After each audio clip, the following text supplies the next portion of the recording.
The last short video is showing you how to edit sharing permissions to a file that you might have set historically.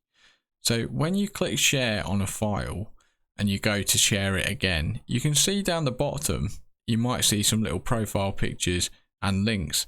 And that shows, obviously this is the file I've been using to make these little tutorials. I've done lots of different types of shares on this.